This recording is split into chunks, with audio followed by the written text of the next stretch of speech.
teman-teman, kembali lagi di channel YouTube Rahel Jelita.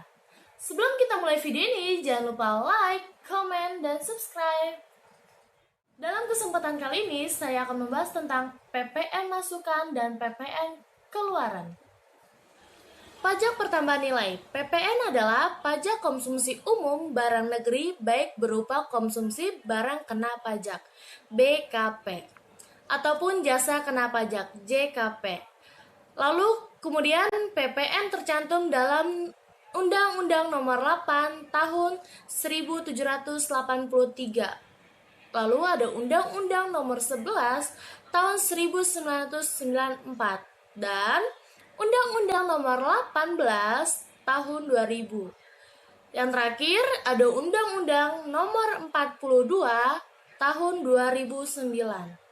PPN sebagai contoh biasanya dijumpai di struk pembelian sebanyak 10%. Namun ada juga tarif PPN yang tidak 110%.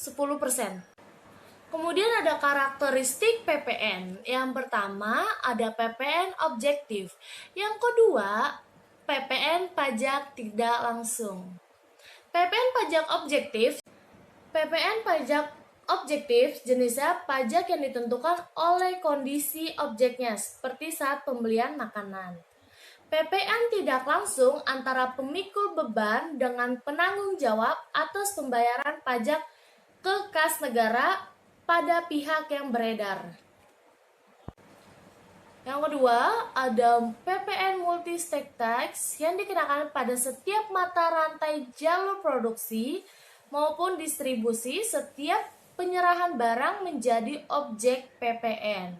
Dimulai dari tingkat pabrik, manufaktur, lalu tingkat perdagangan besar.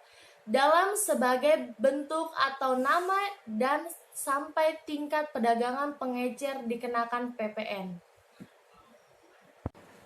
Mekanisme pengenaan PPN terdiri dari 3. Yang pertama, setiap pengusahaan kena pajak PKP.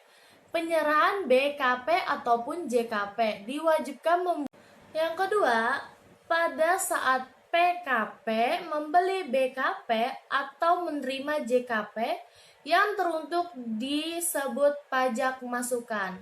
Yang ketiga, setiap PKP diwajibkan untuk melaporkan pemungutan dan pembayaran pajak teruntuk pada kepala kantor pajak pertama PKP setempat. Kemudian di sini ada contoh-contoh barang kena pajak. Yang pertama, barang bergerak, contohnya itu seperti mobil, motor, sepeda, dan lain-lainnya.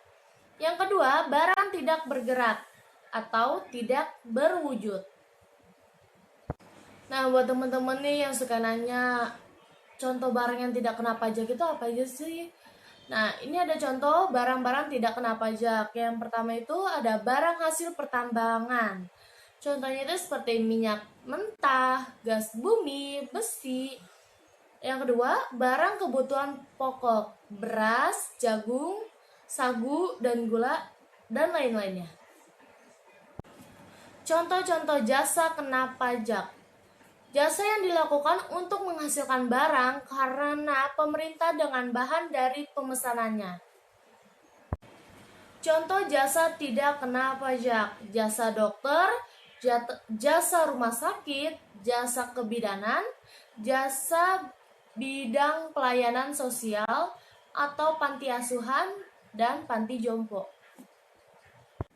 Oke teman-teman, sekian dari saya. Semoga dapat dipahami dan dimengerti. Jangan lupa like, komen, dan subscribe. Dadah!